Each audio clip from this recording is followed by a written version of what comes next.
কেমন আছো তোমরা সবাই? আশা করি খুব খুব ভালো আছো। আমি কিন্তু খুব একটা ভালো নেই, কারণ আমার শরীরটা ভীষণ খারাপ। তোমাদের এর আগের একটা ভিডিওতে বলেছিলাম শরীরটা ভীষণ খারাপ, মানে গলায় ব্যথা হয়েছে, ঠান্ডা গরম লেগে টনসিল ফুলেছে। তা সেটা কমেছিল, আবার বেড়েছে। মানে আজকে তো অসম্ভব অবস্থা খারাপ হয়েছে। তো যাই হোক, তবুও গলা যেমনই থাকুক, কাজকর্ম তো করতে হবে, টুকটাক কাজকর্ম তো আর বাদ দিলে হবে না। কম করো আর বেশি করো, একটু তো করতেই হবে। তা দেখো, সকাল সকাল সোনাবাবুকে স্কুলে রওনা করে দিয়ে ফুল টুল এনে পুজো করা কমপ্লিট। তারপর এখানে জামা কাপড় কিছু নেড়ে নিচ্ছিলাম। আর এখন এত রোদ্দুর হয় না, ছাদে যাওয়া লাগে না। ছাদে গেলে তো একদম টোটাল পুড়ে মানে পুড়ে যেতে হবে, একবারে পুড়ে মানে একটা কয়লা হয়ে যেতে হবে, কালো হয়ে। তো এই ব্যালকানিতেই মেলে দিই, এখানে শুকিয়ে যায় একেবারে। ভীষণ রোদ্দুর, অসম্ভব গরম পড়ছে প্রতিটা জায়গায়। তারপরে মেখে নিচ্ছিলাম বেল, আর দেখেছো প্রত্যেকটা বেল কেমন পচে গিয়েছে। বললাম না, এত মানে বেল এনেছে একসাথে অনেকগুলো, সব পচে গিয়েছে। প্রতিদিন দুটো তিনটে করে ফেলে দিতে হচ্ছে, আর ফেলে দিয়ে তারপরে আবার দুটো মেখেছিলাম। মানে খুব বাজে অবস্থা, জানো না, একসাথে এত খেয়ে পারা যায় না, আর পচে যায়, নষ্ট হয়। তো সেটাই করে নিচ্ছিলাম। আর আমার গলার ভয়েস শুনে বুঝতে পারছো, তো একটু নিজেদের মতন করে অ্যাডজাস্ট করে নিও। ভীষণ ব্যথা, ভীষণ অবস্থা খারাপ।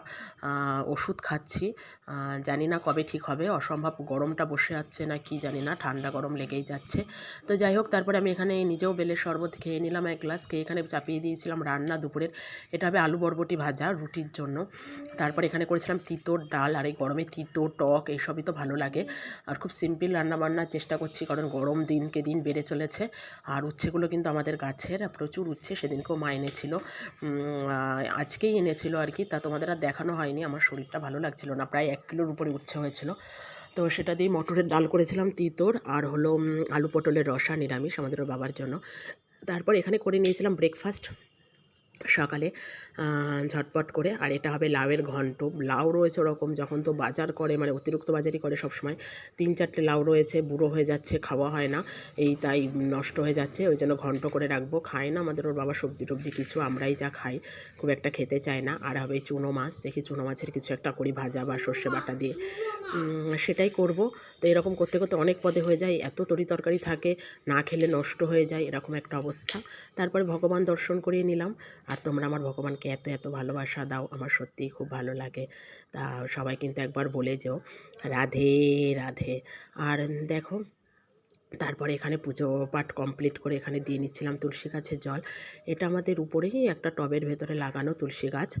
আর আমাদের তো ছাদের উপরে আছে তুলসী মঞ্চ, ওখানটাও রোজ সকালে যাই আমরা, যে কেউই হোক, আমি হোক, মা হোক, গিয়ে রোজ তুলসী তলা ধুয়ে জল দিয়ে আসি। ওখানেও তুলসী গাছ আছে, ঝরা বাঁধা আছে, বৈশাখ মাস 1 মাস ঝরা বাঁধা থাকে। আর সবসময় যেহেতু যাওয়া হয় না, যে স্নানের পরে পুজো করে এখানটায় আবার জল দিই, তো ওই জন্য নিচেই থাকে, এটা মানে দোতলাতেই আছে। তারপরে সন্ধ্যাবেলা একটু খেয়ে নিচ্ছিলাম এই ভুজিয়া টুজিয়া সোনপাপড়ি।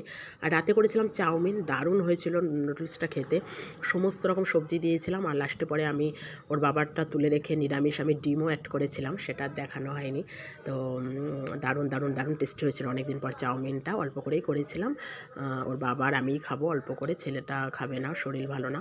তো যাই হোক, আজকের ভিডিও এই পর্যন্ত। কেমন লাগলো অবশ্যই জানাবে। আর ভিডিও ভালো লাগলে চ্যানেলটি সাবস্ক্রাইব করতে কিন্তু ভুলো না। চলো টাটা।